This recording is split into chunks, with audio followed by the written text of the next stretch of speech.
Como devemos entender o lado amoroso de Deus? O amor é talvez o atributo de Deus lembrado com mais facilidade. De fato, não podemos superestimar o amor de Deus nem esgotar sua profundidade, mas talvez haja um aspecto de seu profundo amor que não é devidamente considerado, isto é, Deus como romântico. Isso mesmo, Deus como romântico. É sobre isso que vamos conversar no programa Lições da Bíblia, que começa agora.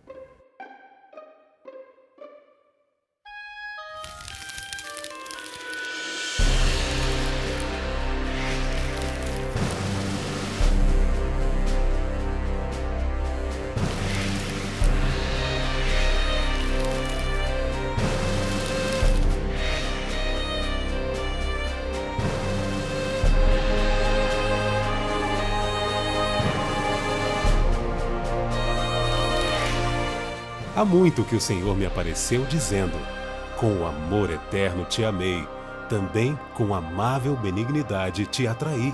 Jeremias 31, verso 3. Tema da semana: Histórias de amor.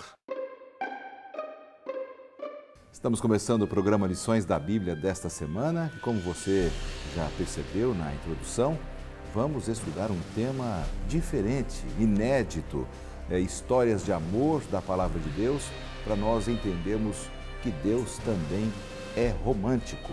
Nós estamos recebendo aqui alguns amigos que voltam ao programa, já estiveram há algumas semanas conosco, o pastor Júlio César, lá do Rio de Janeiro, responsável por uma área específica da Igreja Adventista, ali numa das regiões administrativas do Rio de Janeiro, na área de Escola Sabatina. Pastor Júlio, prazer recebê-lo de novo aqui. Prazer, pastor Laerte, uma alegria muito grande estar com todos os amigos do programa Lições da Bíblia. Que bom. E o pastor Jorge Williams, que também retorna ao programa. O pastor Jorge é pastor da Igreja Adventista de Botafogo, aí no Rio de Janeiro. Eu já quero aproveitar e mandar um abraço a todos os nossos amigos do Rio de Janeiro, representados aqui por esses dois companheiros. Seja bem-vindo, pastor, também ao programa. Obrigado, pastor. Para nós é uma alegria estar aqui com os companheiros, falando sobre um tema assim que mexe com o coração, né? Falando sobre esse lado romântico de Deus. Que a gente para pouco para pensar nele, né? Às e vezes. O lado romântico que existe entre nós também, né? É verdade, muito bom. Nós vamos fazer uma oração para começar o estudo de hoje. Eu convido você também para orar com a gente. Obrigado, Pai querido, pelo privilégio de abrirmos a Tua Palavra e entendermos este atributo maravilhoso da Tua pessoa, como nosso Deus e Pai, o amor. Nós te pedimos a Tua orientação por Jesus. Amém. Amém. Amigos, Deus como romântico, né? Diferente esse tema, né? A gente consegue explorar tantos temas na Bíblia. Eu já li a Bíblia várias vezes, e sei das histórias românticas que temos na Bíblia, mas nunca tinha parado para pensar em Deus como romântico, né? Porque dá uma ideia de que a questão do romance é meio humana, né? E é interessante, os meus olhos foram abertos para essa questão especial também. Como é que você avalia, pastor Júlio, essa questão de Deus como romântico? Deus como romântico é uma boa pergunta, a gente nunca costuma focalizar muito por esse ângulo, mas não pode ser de outra forma. O Deus que é amor, o Deus que é a fonte do amor. O Deus, eu me lembro de algumas poesias de Deus que são puros romances. Por exemplo, esse texto lindo que está em Jeremias 31, verso 3, é uma declaração de amor. Há muito que o Senhor me apareceu dizendo, com amor eterno te amei, também com amável benignidade te atraí. Para mim isso aí é uma declaração de amor extraordinária. O amor de Deus, a gente lembra sempre, e acho que é um texto clássico, não é? Porque Deus amou o mundo de tal maneira que deu seu Filho unigênito. Quem vai poder esquecer dessa declaração do amor de Deus? Agora, esse aspecto do romance, pastor Laerte, pastor William, eu quero dizer uma coisa. Deus colocou dentro da nossa genética, mas as mulheres é que cobram mais da gente. Elas cobram, minha esposa fala muito sobre isso. É verdade. Agora, dentro dos atributos de Deus, né, o amor é o maior dos dons, né, diz a palavra de Deus. O apóstolo Paulo fala ali em Coríntios que agora, pois, permanecem a fé, a esperança e o amor, mas o maior desses é o amor. Realmente, é o dom maior e é o lado romântico de Deus se sobressaindo sobre todos os outros atributos, né? Na minha maneira de ver. Nós fomos durante muito tempo reféns da ideia de um Deus punitivo, um Deus que está sentado num trono apenas para cobrar, para poder chamar a atenção, para poder castigar. Talvez daí surja o espanto quando nós encaramos essa face romântica de Deus e traga espanto para o nosso coração e para os nossos olhos. A bem dizer da verdade, o amor de Deus ele transcende a compreensão humana. A Bíblia Sagrada é um livro extenso, ela levou mais de 1.600 anos, cerca de 1.600 anos para ser escrito, e nós temos que entender que Deus encontrou uma maneira de, em todo esse período, relacionar histórias que estejam alinhavadas dentro desse alicerce chamado amor, desse sentimento chamado amor, para poder nos fazer entender qual é a porção de amor que Ele tem por nós. Então é como você mesmo falou, pastor, então, o amor de Deus, ele transcende essa nossa compreensão humana, né? Ele vai além daquilo que a gente conhece. A gente não pode esgotar a profundidade desse assunto, né? Realmente, profundo. Não tem como. E dentro dessa visão bíblica, e o pastor Júlio já estava falando, há muitas porções especiais que a gente pode entender como romances, né? Há histórias, há clássicos, né? Até filmes são feitos, documentários, não é? Seriados de histórias românticas da palavra de Deus. E a gente se lembra, talvez, do primeiro romance que a gente pode encontrar na palavra de Deus, que seria, quem sabe, até a formação ali, o primeiro casamento, a união do primeiro casal. Como é que isso realmente mostrou o lado romântico de Deus, pastor Júlio? Olha, esse lado romântico de Deus fica muito evidente, porque quando Deus fala assim, olha, de novo a gente vem com aquela característica extraordinária, se façamos o homem à nossa imagem e nossa semelhança, ele faz o homem. E quando ele faz o homem, e é um detalhe interessante, o homem, ele antes ele não fez a mulher no primeiro momento. Então, quando surge, então, o homem diante da criação, e Deus aí o coloca diante daquele desafio de um jardim extraordinário, e o homem olha para todos os lados, os animais, o leão, a leoa, o macaco, a macaca, os animais com os seus pares. Ele olha, não vê ninguém da sua própria espécie. Então Deus já estava fazendo um indicativo. Você está sentindo necessidade de algo extraordinário que eu vou fazer agora. E a partir desse momento, pastor Laerte, eu penso que Deus coloca na nossa genética assim, a necessidade do complemento, que aí vem a mulher se completando o homem nas suas diferenças extraordinárias, mas complementando o homem. E aí o amor, esse romance, é algo que Deus está querendo ensinar. Deus é um pedagogo por excelência, um mestre. Ele quer partir do conhecido para nos ensinar lições desconhecidas. Aqui eu vejo Deus falando assim, olha, agora você sentiu necessidade, eu vou fazer um presente à coroa da criação. O homem sai daquela mesa de cirurgia, a anestesia perde o efeito, ele abre os olhos e vê aquela mulher linda, maravilhosa que Deus dá para ele. Aí ele começa a citar assim, ó, é o osso dos meus ossos, é uma poesia linda, pastor. É o osso dos meus ossos, carne da minha carne. Então, ele fez lindo, um repente lindo. Ali naquele ali momento, acho que foi uma né? poesia que saiu espontânea ali, maravilhosa. É verdade. Não é? É o primeiro romance da palavra de Deus. Primeiro romance. Que romance, né? Que romance. E que história, né? Tirar a mulher do lado do homem, ali, de uma das costelas. Eu fico tentando imaginar o sentimento que foi no coração de Adão quando ele abriu os olhos e viu Eva. Porque a Bíblia ela não trata com exatidão quanto tempo Adão ficou ali sem a presença, né, de uma pessoa que lhe fosse idônea, né? E quando nós analisamos ali o Gênesis, a gente percebe que várias palavras do Gênesis começam a desenhar ali, retratam um artesão mestre em plena atividade, dando vida àqueles a quem ele ama. Então você vê que é uma troca de sentimentos muito grande entre Criador e criatura, criatura e criador, criatura e criatura. Então eu acho interessante esse relato do Gênesis, porque ele vem nos mostrando isso.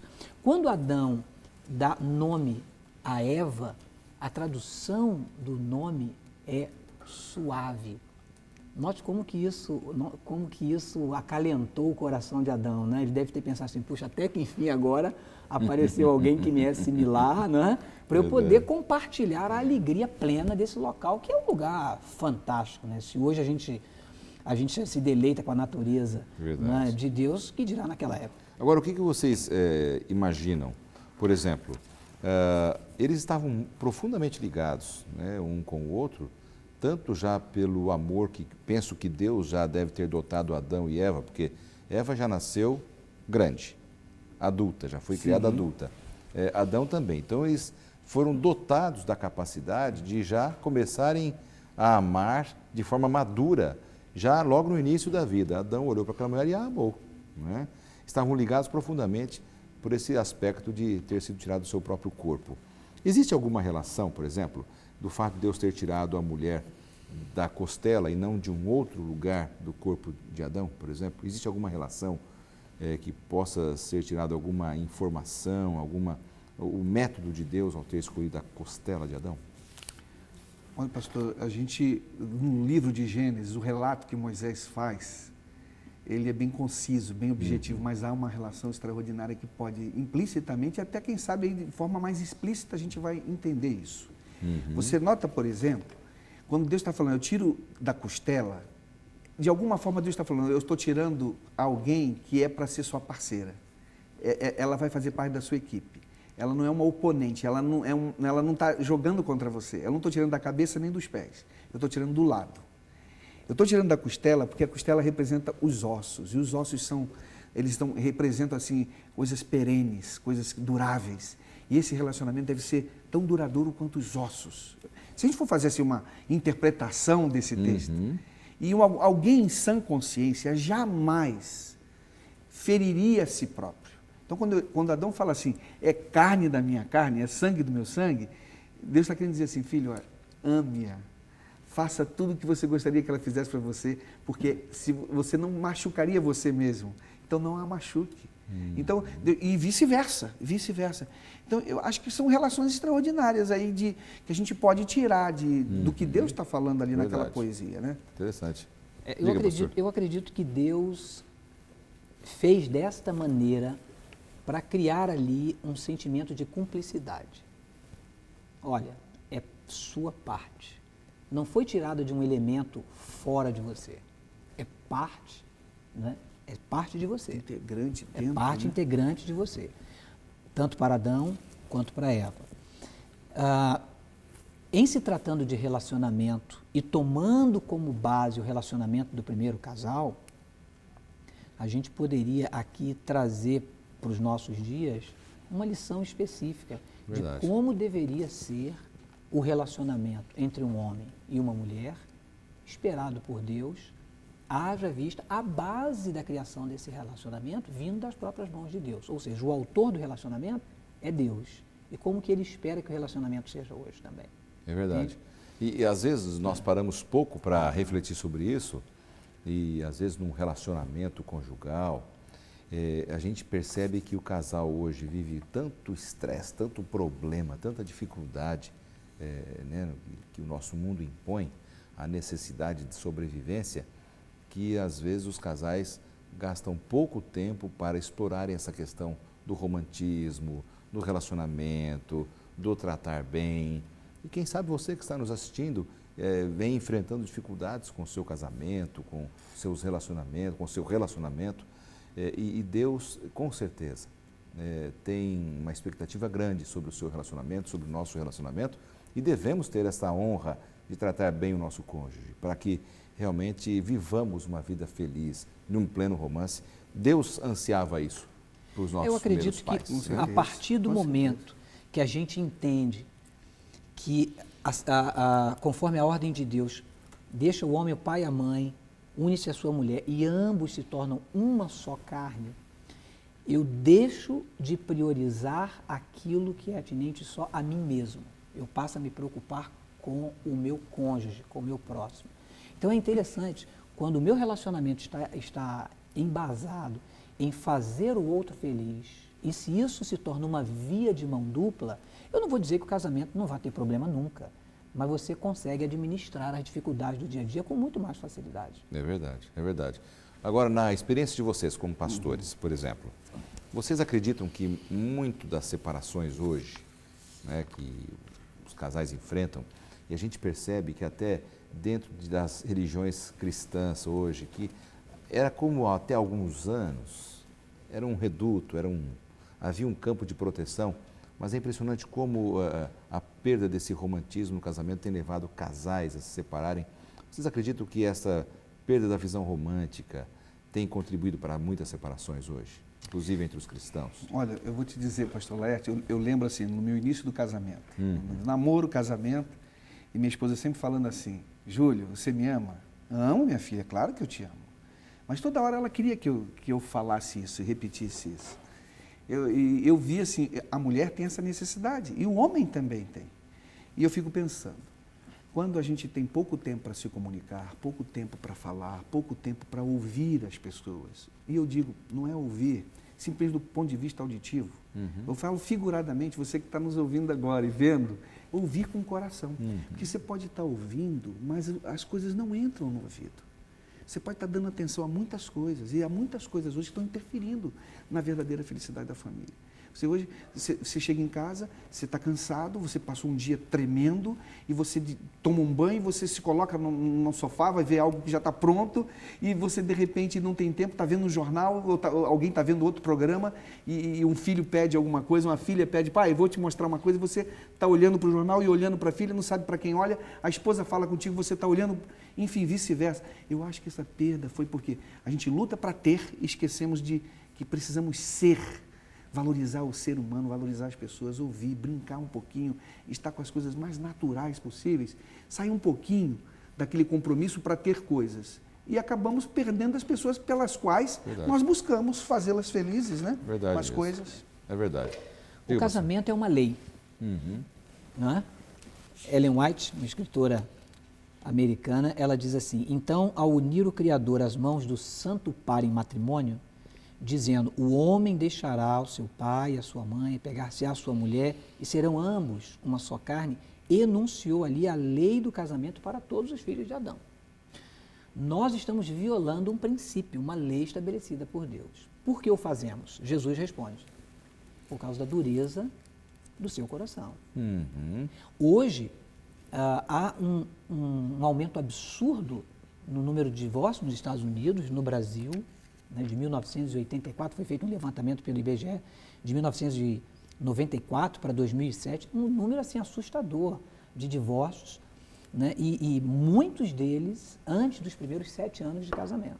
O que isso representa? Representa que nós não estamos tendo mais aquela tolerância e a paciência para que o relacionamento se lapide com o tempo, vá sendo lapidado ao ponto de você conviver com a pessoa, retirando as arestas e passando a ser uma só carne com o tempo. E como nós encontramos jovens hoje, tão novos e já separados, vendo já um segundo, terceiro, quarto casamento. Há pouco tempo, vendo uma entrevista num canal de televisão de uma atriz de 21, 22 anos, já estava indo para o 6º casamento. Sim. Fiquei pensando, gente, uma destruição total do lado emocional, romântico da pessoa. Começa a virar uma doença, não é? Verdade. Uma doença. Amigos, nosso tempo está passando rapidamente. Eu vou chamar um rápido intervalo e em instantes voltamos para continuarmos essa conversa aqui sobre essa visão de Deus como romântico. Não saia daí.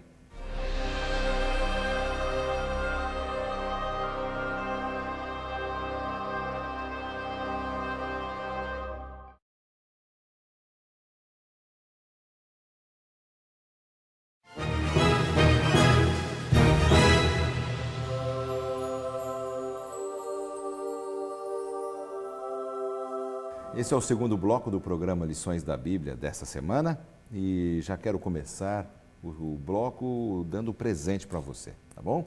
Você que está sempre acompanhando o programa, eu não posso deixar de oferecer este curso bíblico para você entender um pouco mais de como Deus deseja que você viva no seu relacionamento conjugal, no seu relacionamento familiar. É a série de estudos Princípios. Gosto muito desta série, por isso que a gente oferece para você com muito carinho, porque ela realmente representa muita coisa aqui para nós do programa Lições da Bíblia. Porque a prioridade desse curso é colocar de forma temática, separando por temas os estudos, os importantes estudos da Palavra de Deus. E essa relação de Deus com a família, tem um tema específico aqui justamente sobre isso, a questão dos relacionamentos familiares. E você vai aprender muito solicitando gratuitamente este material. Nós vamos enviar para o endereço que você solicitar e para você pedir, entre no nosso blog, ali tem um campo específico para você solicitar esse curso, ou através de carta mesmo, pelo correio, de repente você não tem acesso à internet, nós vamos enviar com muito carinho para você. Tenho certeza que vai mudar a sua visão de mundo, a sua visão de Deus e entender um pouco mais do plano do Senhor para a sua vida. Então aproveite, é o presente do programa Lições da Bíblia para você. Estamos conversando aqui nos estúdios da Novo Tempo com dois amigos que vieram do Rio de Janeiro, o pastor Williams e o pastor Júlio César, falando sobre a visão romântica de Deus. Deus é um romântico por excelência e já vimos aqui o primeiro romance, a história do primeiro romance, que é, obviamente, a história de Adão e Eva, como Deus os criou e fez com que eles vivessem felizes ali naquele lugar maravilhoso, no paraíso. E agora eu queria conversar um pouco com os amigos aqui sobre alguns romances bíblicos, né? Nós sabemos que a Bíblia é recheada de histórias, né? Os destaques que vocês dariam aí a essa questão, pastor Júlio, vamos começar contigo, essa visão dos diferentes romances bíblicos para a gente entender um pouco mais da natureza romântica de Deus. Deus está usando assim esses romances e quer usar para de uma forma muito clara e até assim, quem sabe, facilitar nosso entendimento do romance que Ele quer ter com cada uma das suas criaturas. Então Ele utiliza a experiência dos romances humanos. E os romances humanos mostram, claro, que muitas das vezes a gente sai do plano de Deus e acabamos tendo problemas. Eu fico pensando em Abraão e Sara. Eles são exemplos extraordinários de um romance humano, lindo, que recebe uma promessa extraordinária numa idade já avançada. Todavia, em algum momento, quando essa promessa, aos olhos de Abraão e Sara, por exemplo, demoram a se cumprir, eles começam a dar aquele jeitinho. A gente é assim. A gente ora a Deus, mas parece que a gente ora querendo fazer a nossa vontade e não querendo esperar Deus fazer a sua vontade. Aí nós sabemos o que aconteceu. Aí, naquele costume da época, e Sara vem e sugere, então, já que a promessa está demorando, quem sabe, vamos tentar cumprir através de nossa serva, Agar.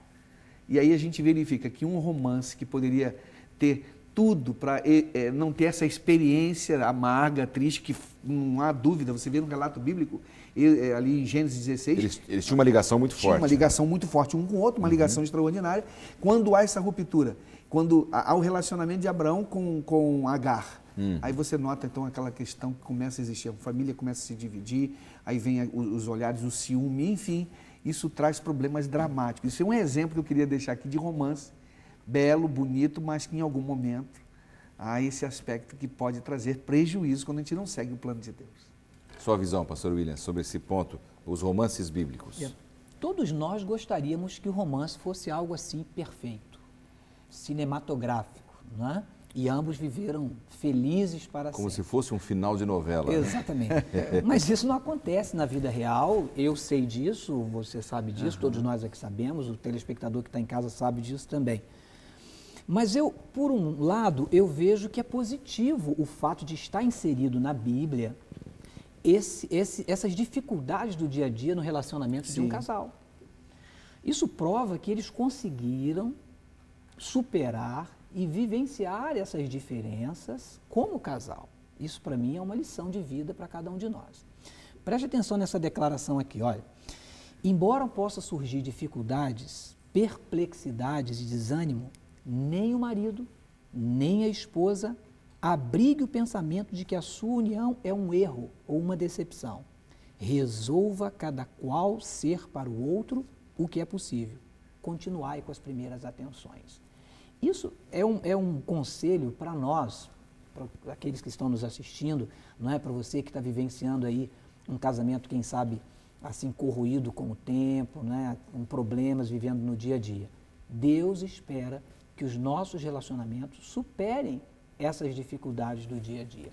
E a melhor maneira de fazer isso é, primeiro, convidar Deus para fazer parte do seu relacionamento e aprender a respeitar o seu próximo. Exatamente. Essa troca mútua que falamos no início, no primeiro bloco, né? Ou você entender que isso é uma via de mão dupla. Eu faço o outro feliz, o outro procura me fazer feliz e assim a gente vai convivendo. Esse texto que você leu, ele realmente é muito marcante, porque às vezes a gente percebe que as separações hoje e a falta do romantismo no casamento, ela se dá assim em pequenos detalhes, não é? O povo judeu lá no passado, eles podiam repudiar a sua esposa, os homens no caso, né? Uma sociedade machista, porque a mulher de repente queimasse uma roupa ao passar ou estragasse um alimento ao cozinhar, por pequenas coisas que não eram motivo para a mulher ser repudiada, eles tinham esse costume, né? E a gente percebe hoje também que os relacionamentos eles acabam por pequenas coisas, que se eles se assentassem e conversassem de forma honesta e franca, logo no começo do problema, não deixar o problema se avolumar, não é? Eu penso que aí está o segredo para uma relação duradoura também, não é, pastor? Pastor Laerte, é interessante, você falou que pequenas coisas levam ao fracasso nos relacionamentos humanos e no relacionamento matrimonial. E pequenas atitudes podem fortalecer e fazer com que o relacionamento fique cada vez mais forte, embora com a realidade de que não somos perfeitos. Às vezes as pequenas atitudes fortalecem mais do que grandes coisas que você faz. Né? Veja, eu acho que um dos grandes problemas da humanidade é a dificuldade de perdoar. Eu estava lendo um livro esses dias, onde o autor cita ali o sermão de um pastor chamado Eric Brown. E ele disse que uma das grandes pedras de tropeço é você não ter a facilidade de perdoar. E ele cita aqui, né, um segredo. O segredo para perdoar é resolver os mas da vida.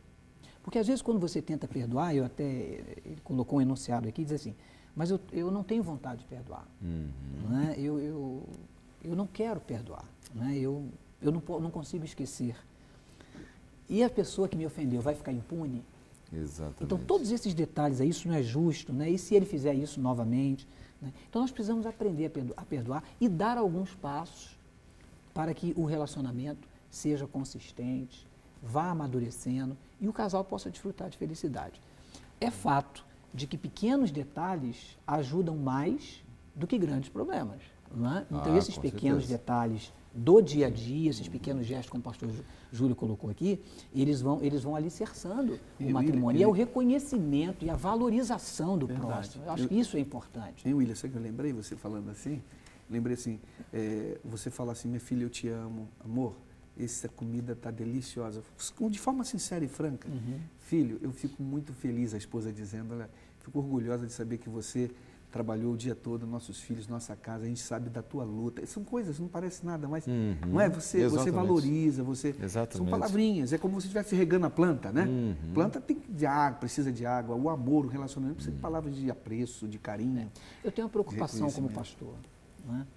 Se nós pudéssemos hoje fazer uma análise, assim, bem pontual, acerca do relacionamento de vida dos cristãos, como anda o nosso relacionamento. Há uma grande falta de respeito, principalmente pelo sexo feminino. Né? Ainda vivemos numa sociedade onde na mulher ela tem, aos nossos olhos, ou aos olhos de alguns, né, melhor dizendo, um segundo plano. Verdade. Quando Deus nos como fez um ser iguais. Inferior, como um ser inferior. Como Quando Deus nos fez iguais. Né? Se nós entendermos isso e colocarmos isso como uma regra áurea, nós vamos evitar uma série de problemas dentro do nosso relacionamento. Verdade. Não, e a gente percebe o seguinte, você falando que se o grande problema do ser humano hoje é a questão do perdão, quantos problemas às vezes acontecem, marido e mulher, pais e filhos, no ambiente familiar, que seria necessário o perdão, né? Eu gosto às vezes de ver uma cena de Santa Ceia, quando eu vejo a família participando junto, né? Junto ali, daquele momento, né? Família unida, lavando os pés e tomando os símbolos juntos. Como isso é bom, porque se há um ambiente em que se faz necessário o perdão, é um ambiente familiar. Com certeza. É? Sim. Onde os erros acontecem em um número muito maior. E nós precisamos ficar cientes do seguinte, não há pessoa perfeita. Não há cônjuge perfeito. Existe uma frase de Shakespeare que ele diz assim, olha, não importa quão boa seja uma pessoa, ela vai feri-lo de vez em quando e você precisará perdoá-la por isso. Então, não importa quão boa seja a pessoa, em algum momento do relacionamento, ela vai fazer alguma coisa que te contraria. Exatamente. E nós precisamos entender que o relacionamento conjugal entre um homem e uma mulher é o relacionamento mais íntimo que existe. Não é? E Deus espera que o nosso relacionamento para com Ele, um ser romântico, seja assim também. Íntimo. Esse é o grande objetivo. O amor de Deus, ele nos perdoa, ele é longânimo, né? Quer dizer, paciente, né? Esse é o modelo nosso. É o modelo. Não é? Eu penso que o grande problema é que o casal, ele namora, ele começa a se apaixonar, o amor vai aumentando. Aí você quer agora, não consegue mais, ela vai para a casa dos seus pais, ele para a casa dos pais dele. Chega uma hora que eles querem ficar juntos para sempre, então querem casar. E pede a bênção de Deus, faz uma cerimônia linda de casamento. E Jesus está ali, mas eu vou levar esse Jesus para minha casa mesmo. Ele vai ser um hóspede especial na minha casa, ele vai ser alguém que vai ser realmente muito importante, ou foi só naquela cerimônia, naquele momento. Então eu penso que essa intimidade entre marido e mulher vai ficar maravilhosa se a nossa intimidade com Deus, como o pastor William colocou, for permanente. Aqui nesse guia de estudos, falando sobre o amor de Deus, como Deus nos ama, e você tem acesso a esse guia no nosso blog, é só você entrar ali, você pode baixar todo o conteúdo, diz assim uma frase que me chamou a atenção. Muitas vezes Deus expressa seu ciúme a respeito de seu povo. Agora, ciúme é um sentimento humano. É um sentimento humano, né? Deus é ciumento? Olha, a palavra ciúme, dentro da esfera humana, ela soa um pouco pejorativo, né? Porque quando você começa a delinear a questão do ciúme, você começa a ter um receio ou despeito, né? De certos afetos alheios de não serem exclusivos para você. Mas eu prefiro usar uma outra tradução da Bíblia que fala assim, Deus zeloso. Eu acho que soa assim... Melhor e dá, essa tradução de ciúme, e dá um né? patamar assim de maior realidade do sentimento de Deus por nós. Ou seja, o zelo dele é tão grande por nós que o seu cuidado vai ao extremo. É que a palavra ciúme às vezes soa meio passional, né? Ela é meio assim, tem uma interferência muito grande, mas reflete algo. Reflete. Porque, na verdade, a Bíblia está sendo escrita para seres humanos. Ela tem que ser escrita numa linguagem que possa ser entendida. Então, às vezes, a gente não imagina que Deus vai ter ciúme na mesma dimensão, na mesma esfera. Mas, todavia, esse zelo, esse ciúme, quando se você for definir, por exemplo, ciúme. Então, eu amo a minha esposa. Se de alguma forma eu imagino que ela não está sendo fiel a mim, eu vou ter um ciúme. Será que isso poderia estar acontecendo? Eu não sei ainda. E reflete um cuidado, um ciúme da possibilidade da pessoa que eu amo não estar sendo fiel a esse amor. Deus também. Deus não é um ser impessoal. Deus não é um ser que está distante da minha vida, da sua vida, do seu problema. Você que está passando por momentos difíceis, Deus cuida de você como se só você existisse. Ele é um ser que está muito preocupado com a gente, então ele é zeloso dos seus filhos. O meu povo está se desviando de mim, o meu povo está me abandonando, o meu povo... Enfim, ele mostra esse ciúme também. É um zelo também, eu concordo com o pastor William, que zelo é uma palavra mais... assim, eu diria assim, biblicamente falando, dá para entender. Um pouco mais completa, né? Eu acredito que o que Deus quis mostrar para a gente é que a semelhança do homem, Deus sofre com a nossa infidelidade. Sim. E se nós pararmos para imaginar, nós pararmos para fazer uma avaliação aí, né, bem sensata, muitos de nós estamos assim sendo infiéis a Deus. Né? Nós não estamos sendo assim, nós não estamos respondendo à altura o carinho e o amor que Deus tem por nós. No relacionamento do ser humano com Deus, é como se Deus fosse o outro no relacionamento. Né? Aquele que entrou como um intruso. E aí não é assim, né? Deus quer uma relação, ele quer ter primazia.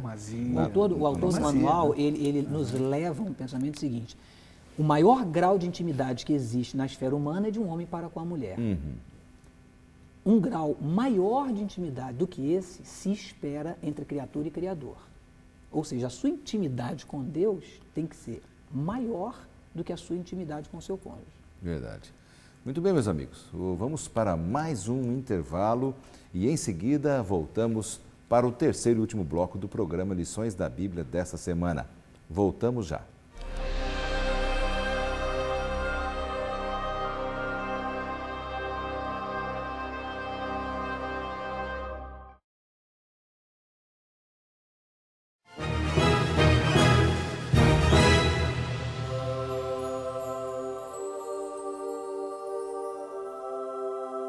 Estamos voltando com o terceiro e último bloco do programa Lições da Bíblia dessa semana, onde, numa conversa muito agradável com os nossos convidados, estamos entendendo um pouco mais sobre esta natureza romântica de Deus, né?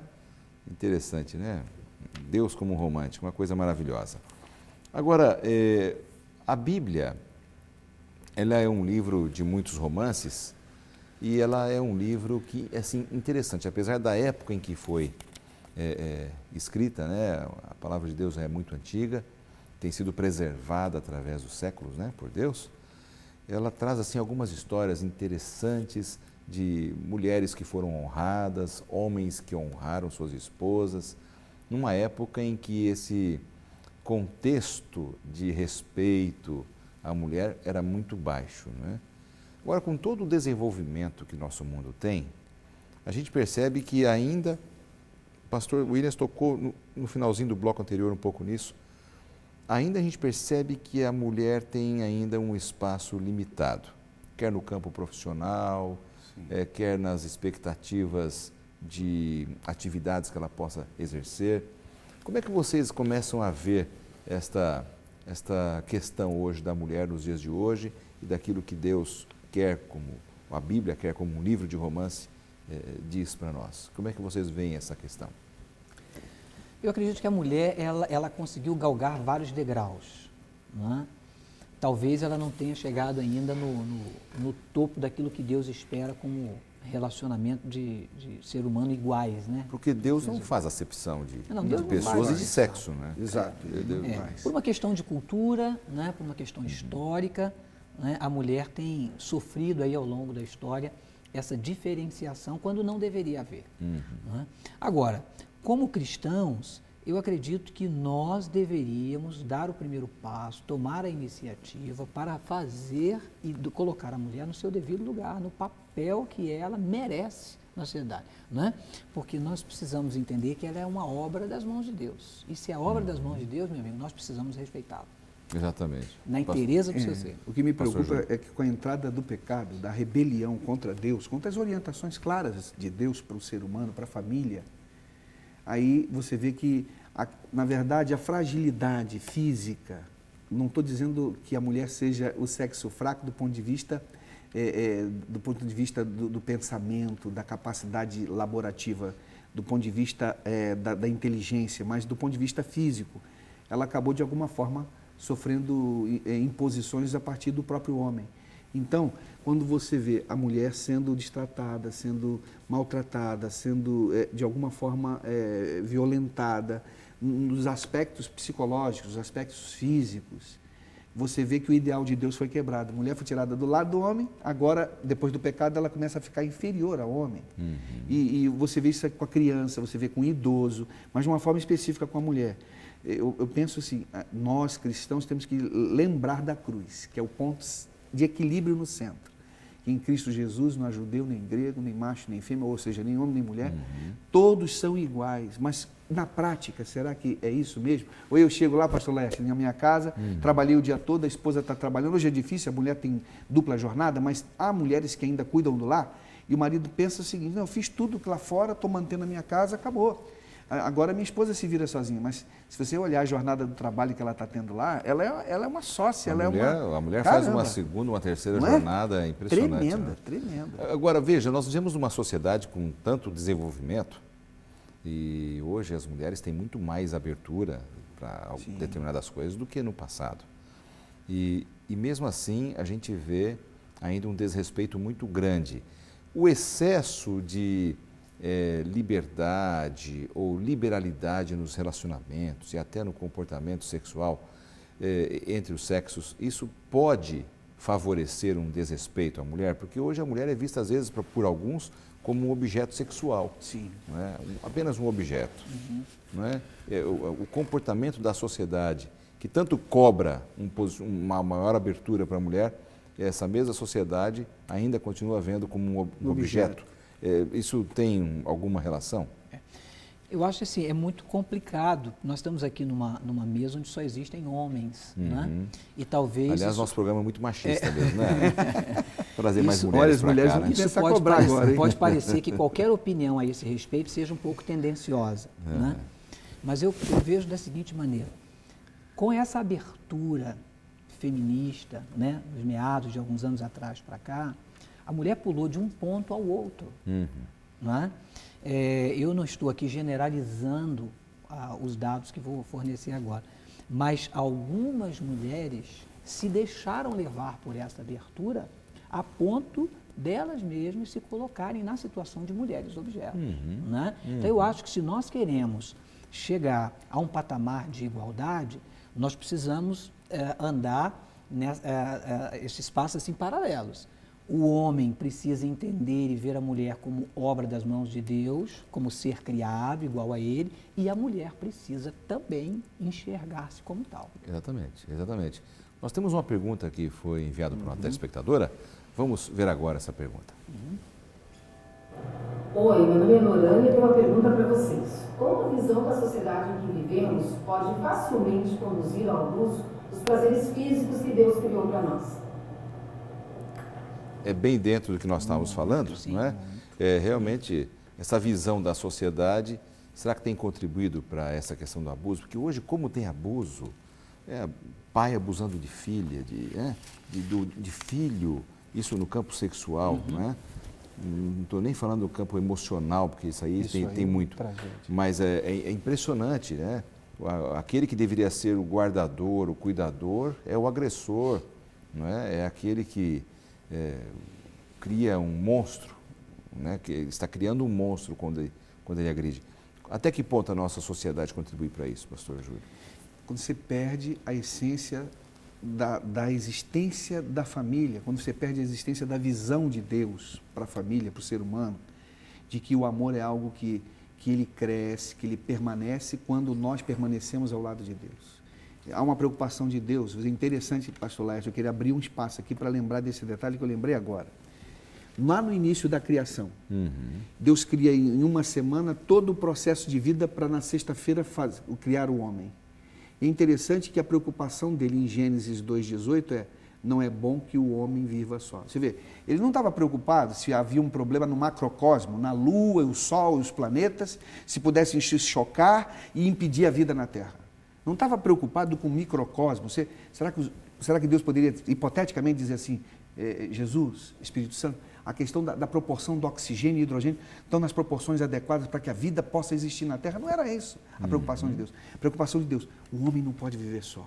O homem tem que se relacionar. E o dia logo seguinte, presente de Deus, o sábado. Eu quero descansar com vocês, mas é um descanso prazeroso, não porque quem estava cansado. É um descanso porque o homem não estava cansado, era sexta-feira. E Deus muito menos que não se cansa. Mas é um descanso para você regozijar-se das obras de Deus, de vivenciar, de estar ao lado do Criador. O homem abandonou tudo isso. O homem agora utiliza do prazer lícito que Deus deu para desejos egoístas. Então, há um prazer, por exemplo, na sexualidade, que Deus colocou e não está necessariamente ligado à reprodução. Você pode ter reprodução sem o prazer sexual, não é? Mas, todavia, Deus aí fala, esse prazer que Ele deu foi para dar alegria e o ser humano aí, o mundo consumista, egoísta, transforma esse prazer em algo que violenta, que massacra, que destrói. Então, isso aí eu acho que tem muito a ver com o abandono daquele princípio de que não é bom que o homem esteja só do ponto de vista do relacionamento com Deus e do relacionamento com o semelhante. Está correta a análise, acho que é bem nessa linha, né, Williams? Nós precisamos entender algumas coisas. Para cada fase da criação, Deus disse, isso é bom. Quando Deus completa a criação, Ele diz, eis que é muito bom. E dentro desse muito bom está implícito o prazer físico, colocado por Deus prazer sexual, nos seres humanos. Então nós vamos partir aqui do seguinte princípio. O sexo foi criado por Deus e essa inclinação, resposta sexual que eu tenho pelo sexo oposto, ela me foi dada e inserida em minha natureza por Deus. E isso é saudável, E isso é né? bom. Quando praticado da maneira certa, com a Dentro pessoa do certa. sentido da palavra. Agora, o autor do manual, ele vem nos recomendando folhear o livro Cântico dos Cânticos, Ah, sim. que durante algum tempo, foi um livro questionável se entra ou se não entra no cânon sagrado, devido ao contexto de um romance absoluto ali, né? Bom, eu separei aqui um texto, até tentando responder a pergunta aí da telespectadora, do capítulo 2, do verso 16, o texto diz assim, olha, o meu amado é meu e eu sou dele. Ele apacenta o seu rebanho entre os lírios. Essa frase, ela expressa, segundo o autor, de forma clara, a santidade de um relacionamento monogâmico entre um homem e uma mulher, dando os passos todos bem alinhavados nos princípios dados por Deus lá no Jardim do Éden. Entende? Então, o sexo é bom? É bom, quando feito da maneira certa. Nós não podemos aqui criar uma mentalidade utópica só porque somos cristãos de que o sexo é pecado. Não é algum. Nem Claro, imagina. não. Claro. O sexo é bom, ele é prazeroso, é um dom e um presente de Deus para nós. Agora, ele precisa ser feito da maneira certa, No contexto tempo do casamento, certo, homem e mulher. com a pessoa Com certeza. certa e embasado E nos Jesus princípios do endossou Senhor. isso quando foi ao casamento em Caná, começando o seu ministério. Nossa, né? esse é um episódio lindo. Deu total valor ao casamento e como isso é bonita essa história. Né? Jesus ele endossou aquele romance como exemplo, né? Que a relação tem que ser monogâmica, uma relação prazerosa desta forma, é assim que Deus deseja. Meus amigos, o nosso tempo corre rápido, né? É a pena. E eu preciso já partir para o encerramento do programa Lições da Bíblia dessa semana. E quero pedir aqui para que vocês deem uma mensagem final aqui dentro dessa visão, desse assunto tão bonito que estudamos nessa semana aqui no programa. Uma mensagem para os nossos telespectadores, podermos fechar aqui esse assunto. Vamos começar com o pastor Jorge Williams. Okay. O tema que nós abordamos aqui, ele é muito complexo, né? Isso aqui dá margem para a gente estudar um semestre, não num programa como esse. Mas eu quero dizer àqueles que estão nos ouvindo que a base do assunto que nós estudamos nessa série aqui de Lições da Vida, sobre o Deus romântico, talvez ela esteja baseada em dois pilares: o seu amor pelo próximo e o seu amor para com Deus. Deus nos ama, Deus quer nos salvar, Deus tem um carinho tremendo por nós, Deus nos aceita como somos, Deus quer nos transformar à semelhança de Jesus. E você precisa agir de igual maneira para com aquela pessoa que Deus colocou ao seu lado para partilhar os bons e os maus momentos, os momentos difíceis da vida. Quero pedir a você, como pastor, como amigo, como conselheiro, valorize o seu matrimônio, valorize o seu casamento e tenha um relacionamento de paixão com Deus e com seu cônjuge. Pastor Jorge Williams, obrigado pela sua participação mais uma vez aqui no programa. Eu que agradeço. Eleva o nosso abraço aos amigos do Rio de Janeiro. Será Deus dado. abençoe o seu ministério. Obrigado. Pastor Júlio. Pastor Laerte, e todos os nossos queridos e amigos que estão conosco assistindo o programa Lições da Bíblia, Pastor William, foi um prazer muito grande estarmos juntos. Fico lembrando uma coisa, o mesmo Jesus que lá em João 1, verso 1, no princípio era o Verbo estava com Deus, e o Verbo era Deus, e tudo foi feito por Ele.